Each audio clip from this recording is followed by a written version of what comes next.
Assalomu alaykum hurmatli obunachilar hamda kanalimiz kuzatuvchilari. Bugun biz sizlar bilan yana sevimli zubli pastalarimiz haqida suhbatlashamiz. Ozgina bo'lsa ham ma'lumot berib o'tmoqchiman. Bugun men sizlarga aytmoqchi bo'lganim Courage brendi ostida ishlab chiqarilgan Cold zubli pastasi haqida.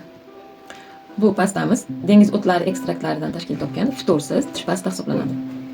Milklar salomatligi uchun keng qamrovli himoyani ta'minlaydi. Futursiz deyarli barcha insonlar uchun hamda bolalar uchun mos keladi, oilaviy ishlatsa bo'ladi. Kariyesni oldini oladi hamda tish emalini mustahkamlaydi. Tarkibidagi asosiy moddalar dengiz o'tlari hamda gipotasium glitserizinat hisoblanadi. Gipotasium glitserizinat bu qizil miya yoki shirin miya deb ham ataladi. Shu o'simlik ildizidan olinadigan tabiiy modda hisoblanadi. Bu modda asosan yallig'lanishga qarshi qizarish, achishish hamda qichishishni kamaytiradi. Ya'ni allergiyaga qarshi vosita hisoblanadi. Bu mahsulot ham o'ta sezgir terilar uchun ham juda ham mos keladi.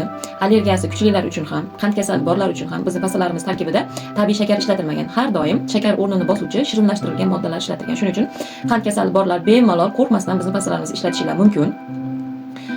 Bu sizlarga zarar keltirmaydi.